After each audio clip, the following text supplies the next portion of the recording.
ఓడిపోయిన సర్పంచ్ అభ్యర్థి ఇంటి ముందు కూర్చున్న వారిని ట్రాక్టర్తో ఢీకొట్టిన దృశ్యం. ఇంటి ముందట కూర్చుంటే, ఏదో రోడ్డు మీద కూడా కాదు. మళ్ళీ వాళ్ళు ఏమన్నా క్యాంపెయిన్ చేస్తున్నారా, ఏంటన్నా కంప్లైంట్ చేస్తారా అంటే ఏం లేదు. పుట్టెడు బాధతోటి వాళ్ళు ఇంటి ముందట కూర్చున్నారు. ట్రాక్టర్ ఢీకొట్టిన దాడిలో కాళ్ళు విరిగిన చిన్నారి కాళ్ళు విరిగింది. నిందితుడు కూర్మ చిరంజీవులు. సో ఈ రకంగా అహంకారము నెత్తికెక్కి అధికారం మదం తోటి ఈ రకమైన పనులు చేస్తున్నారు. సర్పంచ్ ఎన్నికలు జరిగి 24 గంటలు కూడా కాలేదు. సో ఓడిపోయిన అభ్యర్థి ఆయన పరామర్శిస్తున్న వారిపైన సర్పంచ్ తమ్ముడు ట్రాక్టర్ తోటి దాడి చేశాడు. ఇద్దరు పరిస్థితి విషమంగా ఉండగా మరో ముగ్గురికి గాయాలైనవి. కామారెడ్డి జిల్లా ఎల్లారెడ్డి మండలం సోమార్పేట సర్పంచ్ పదవికి జరిగిన ఎన్నికల్లో కాంగ్రెస్ మద్దతుతో పోటీ చేసిన కూర్మ పాపయ్య తన సమీప ప్రత్యర్థి బీఆర్ఎస్ మద్దతుతో బరిలో నిలిచినట్లు బిట్ల బాలరాజుపై విజయం సాధించాడు. బీఆర్ఎస్ అభ్యర్థి పైన ఓటమి పాలైన బాలరాజు సోమవారం తన ఇంటి ముందున్న అరుగు మీద కూర్చుని ఉండగా అతడి వర్గీయులు పరామర్శిస్తున్నారు. ఆ సమయంలో సర్పంచ్ పాపయ్య తమ్ముడు కూర్మ చిరంజీవులు కక్షపూరితంగా అక్కడున్న వారిపై నాగలి దున్న ట్రాక్టర్ తో వచ్చి ఢీకొట్టాడు. దీంతో ట్రాక్టర్ నాగలి కింద గ్రామస్తురాలు గంజి భారతి ఇరుక్కుపోయి ఆమె నడుము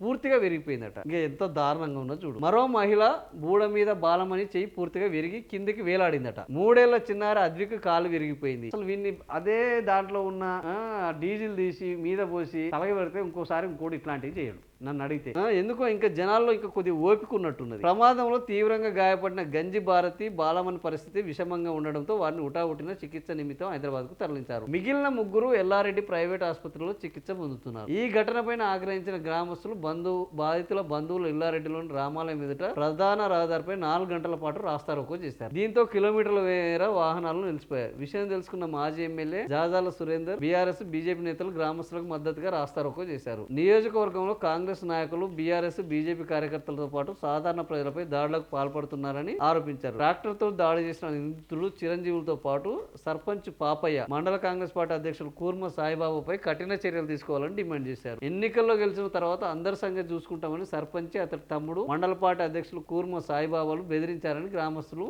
ఆరోపించారు. సో దాడులకు పాల్పడిన వారిపైన కఠిన చర్యలు తీసుకోవాలని, ఇది ఇంకా వీళ్ళు రాస్తారోకోలు చేయడము, వాళ్ళ మీద డిమాండ్లు చేయడము, చర్యలు అదే ట్రాక్టర్ తీసుకొచ్చి ఊరంతా ఏకమై నిలబెట్టి తొక్కిస్తే అయిపోయేదానికి ఈ కార్యక్రమాలు ఎందుకో నాకు అర్థమవుతలేదు. ఓడిన సర్పంచ్ వాడికి గంత అహంకారం ఉన్నోడు ఈ సమాజంలో బతకడానికి అవసరమా?